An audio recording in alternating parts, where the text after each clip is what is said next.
আমরা যত্র তত্র যেখানে সেখানে যদি আমরা কোরবানির বর্জ্য নাপাক বস্তুগুলো ফেলে রাখি, মানুষ আসা যাবার পথে তাদের শরীর নাপাক হতে পারে, কাপড় নাপাক হতে পারে।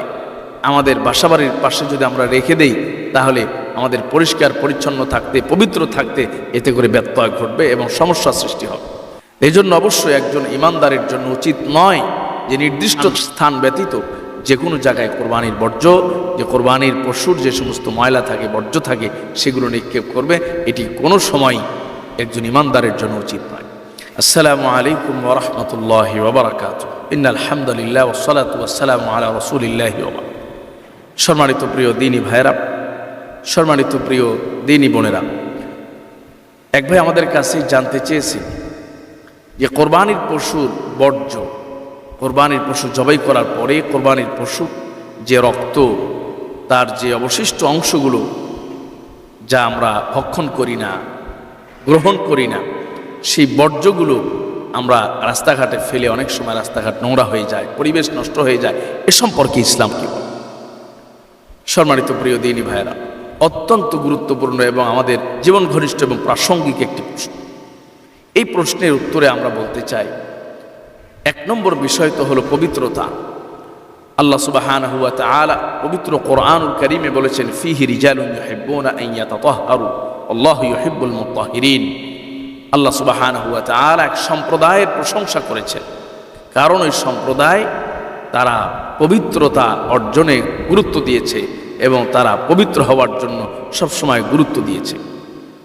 নবী করিম সাল্লাল্লাহু আলাইহি ওয়াসাল্লাম সেই কুবার অধিবাসীদেরকে ডাকলেন যে আল্লাহ পাক তোমাদের প্রশংসা করে কোরআনে আয়াত নাজিল করেছেন, তোমরা কি এমন আমল করছো যেটি আল্লাহ পাকের কাছে অত্যন্ত পছন্দনীয় হয়েছে। সেই গোত্রের লোকেরা বলল, ইয়া রাসূলুল্লাহ, আমরা ওয়াশরুম থেকে ফিরে আসার, ওয়াশরুমে যাওয়ার পরে, আমাদের প্রাকৃতিক প্রয়োজন সারার পরে পানি দিয়ে আমরা পবিত্রতা অর্জন করি। এটি ওই সময় আরবে কালচার হিসেবে ছিল না।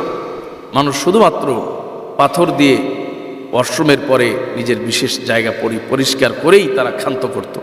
নবীজি সাল্লাল্লাহু আলাইহি ওয়াসাল্লাম বললেন যে নিঃসন্দেহে এই যে পবিত্রতার বিষয়, এই বিষয়টি আল্লাহ সুবহানাহু ওয়া তাআলার কাছে অত্যন্ত পছন্দনীয় হয়েছে, অত্যন্ত ভালো লেগেছে, এজন্য তিনি তোমাদের প্রশংসা করেছেন।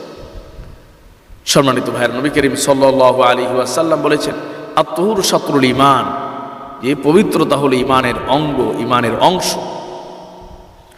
পবিত্রতাকে ইসলামে অত্যন্ত বেশি গুরুত্ব দেওয়া, অনেক বেশি গুরুত্ব দেওয়া হয়েছে।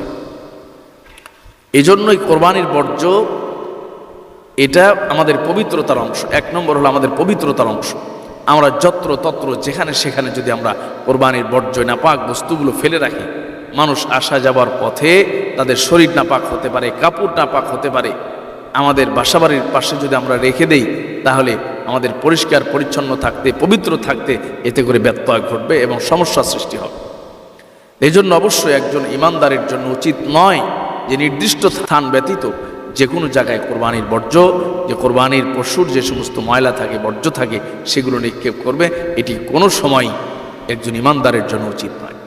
এর সাথে সম্পৃক্ত আরেকটি বিষয় হলো, আমরা বলতে পারি, সেটি হলো যে এই বর্জ্যগুলো শুধুমাত্র পবিত্র না ফেলে পবিত্র রাখা, এটা আমাদের পবিত্রতার জন্যই নয়, বরঞ্চ আরেকটি গুরুত্বপূর্ণ বিষয় হলো, এতে করে মানুষ অনেক সময় কষ্ট পায়, মানুষের রোগ ব্যাধি আসে, বিভিন্ন ধরনের ব্যাকটেরিয়া, বিভিন্ন ধরনের জীবাণু এগুলো থেকে উৎপত্তি হয়ে মানুষের শরীরের মধ্যে প্রবেশ করে অনেক রোগ ব্যাধি এগুলো সৃষ্টি হয়ে যায়, যেগুলো মানুষের জীবনের জন্য, স্বাস্থ্যের জন্য অনেক বেশি হুমকি এবং অনেক বেশি ক্ষতির কারণ হয়ে যায়। যেমন বলা হয়েছে যে মাত্র 6 থেকে 8 ঘন্টার ব্যবধানে কোরবানির পশুর যে অতিরিক্ত রক্ত যেটি মাটির সঙ্গে লেগে থাকে, এটার থেকে জীবাণু ছড়ানো শুরু হয়ে যায়। এরপরে কোরবানির পশুর যে অবশিষ্ট অংশগুলো থাকে, তার চামড়া, তার গোবর, তার যে সমস্ত আরও অংশ আছে, সেগুলো যখন গলে যায়, পচে যায়, দুর্গন্ধ ছড়ায় এবং সেখান থেকে আস্তে আস্তে রোগ জীবাণু ছড়িয়ে অনেক সময় ডায়রিয়া, ম্যালেরিয়া এ ধরনের বড় বড় রোগ ব্যাধি এর থেকে সৃষ্টি হয়ে যায় এবং রাস্তাঘাটে চলতে মানুষের ভারী কষ্ট হয়। নবী করিম সাল্লাল্লাহু আলাইহি ওয়াসাল্লাম বলেছেন, আল মুসলিমু মান সালিমাল মুসলিমুনা মিন লিসানিহি ওয়া ইয়াদিহি, প্রকৃত মুসলমান তো সেই যার হাত, মুখ ইত্যাদি থেকে যে নিরাপদ থাকে, মানুষ নিরাপদ থাকে।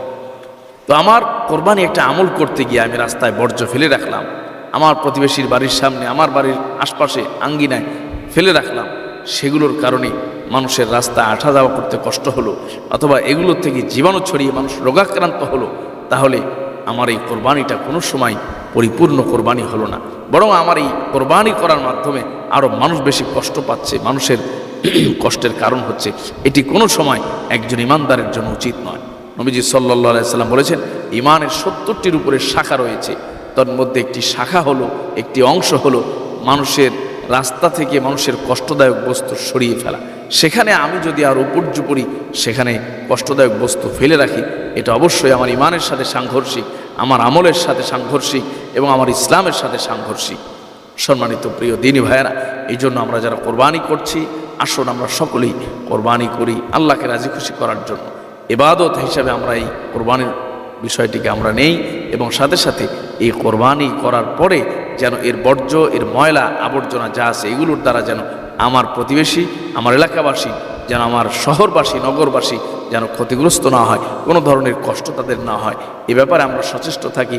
আমরা কোরবানির বর্জ্যগুলোকে নির্দিষ্ট জায়গায় ফেলি, রাস্তাঘাট এবং আমার আঙ্গিনাকে পরিষ্কার পরিচ্ছন্ন রাখি। মানুষের স্বাস্থ্যকর পরিবেশ বজায় রাখতে আমরা অবশ্যই সহায়ক ভূমিকা পালন করি। আল্লাহ সুবহানাহু ওয়া তাআলা আমাদের তৌফিক দান করুন।